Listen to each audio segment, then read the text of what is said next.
Reggie Miller, the Hall of Famer, calling the Clippers at the Cavs Thursday night, 8 Eastern on TNT. Also tune in for TNT's All-Star Special Kings of Brooklyn, which airs 6 Eastern on Saturday, February 14th. Reggie joins us now. Hey, Reg. Reg? Reg?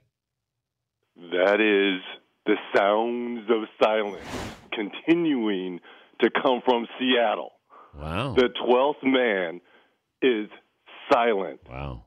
Here, I got to give my catchphrase. Are you kidding me? Really? Really? Where did you watch the game? Me? Where did you watch the game?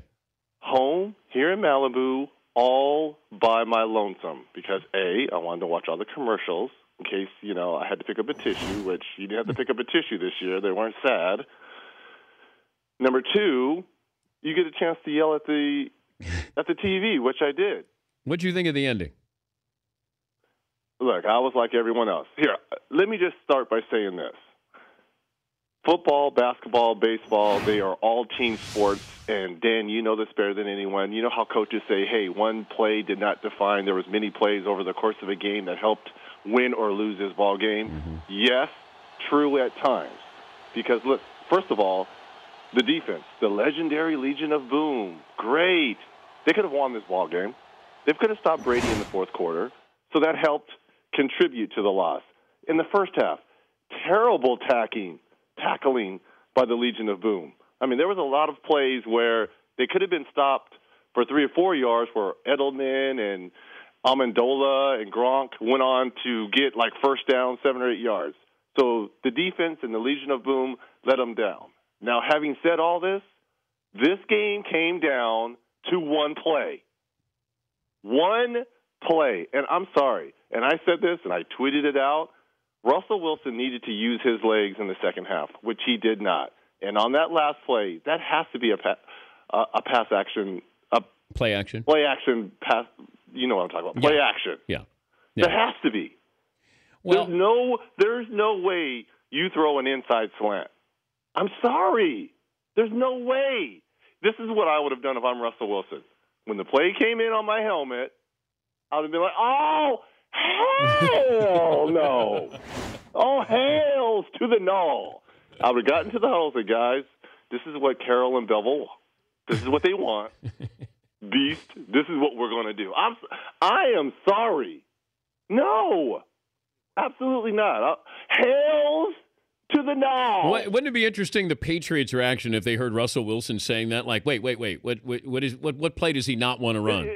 Couldn't you just see Russell Wilson? You know how quarterbacks put their both hands over their ears like they're listening to the thing? Yeah. And you could have saw him mouthing, oh, hells to the no. You want me to do what? Inside slant. No. Is there a basketball equivalent of what happened with Sam? That would be equivalent to Magic Johnson, John Stockton, Mark Jackson as a point guard with the basketball, the shot clock running down, and no offense, you are a good shooter, but not a great shooter, in a single double action, you coming off one way and me coming off the other with the game tied to win it. And Mark Jackson, Magic Johnson throwing the ball to you. That's how I would feel if I'm beast mode right now. Are you kidding me? I'm the best in my business. Are you serious right now? No offense to you, Daniel. All right, thank you. I'm Ricardo Lockett. What's this? I'm Ricardo Lockett. Then you're Marshawn Lynch or Russell Wilson. I'm Ricardo Lockett.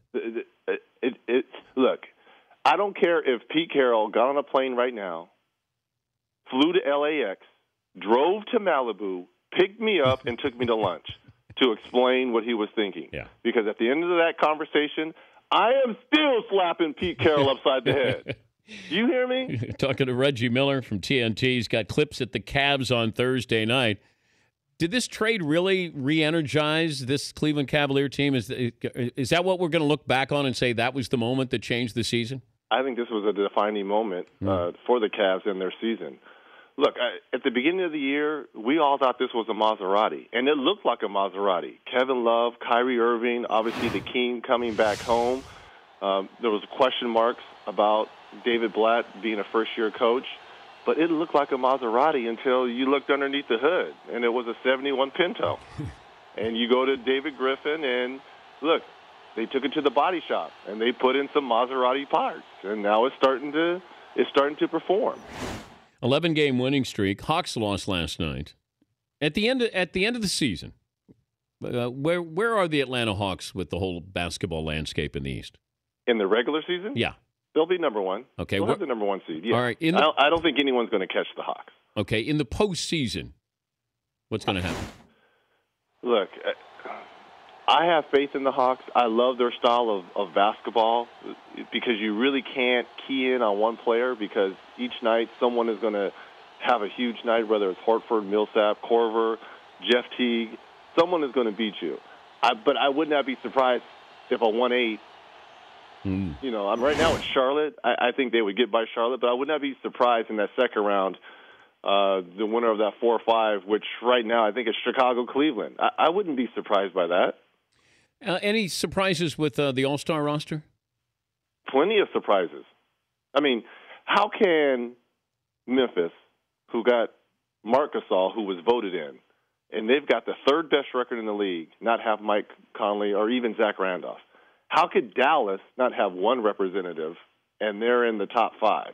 How can Portland, who has the second best record, only have LaMarcus Aldridge? Look, we can sit here and talk about snubs all you want, but Damian Lillard, Mike Conley, DeMarcus Cousins at first wasn't on this All-Star roster, unless for the Kobe Bryant injury. What are you saying? Is winning important or is individual stats important? We talk about everyone being judged on rings and all that, but does it really come down to that? I know it's an exhibition game, and I know I want to see the best player, and you're trying to get the best number, and it's all about ratings. I get that. But at some point in time, Theodore, can we reward winning? Well, it is a popularity contest to a certain degree. For starters. Yeah. For starters. Yeah. But what's the excuse of the coaches not to put Damian Lillard on there? I don't understand it. This is a guy that was in every single event last year during All-Star. He was in the three-point competition. He was in the skills competition. He was in the rookie-sophomore game, and he was in the All-Star game. And now he gets snubbed, and he's on the second-best record-wise, third-best record-wise team in the league? Really? Yeah, but if you're going to put somebody in, Reg, you have to be willing to take somebody out. So if you put in Lillard, who are you taking out? As much as I love Kevin Durant, I do. The second-best player in the game right now. No question. But you can't have 21 games and have missed 25 and make the All-Star. You can't have two representatives from OKC, and they're in the 12th position. Yeah. You can't. I also found it interesting where people were surprised, LeBron James question mark or MVP question mark. LeBron should be in the conversation every single year for MVP. Absolutely, LeBron. And don't be surprised. Right now, Harden and Curry is leading the push. Yeah. They're the first half MVP. I would not be surprised when it's all said and done that LeBron James wins his fifth. It wouldn't surprise me. We see these guys start to break down, certainly what Kobe has gone through the last 3 years.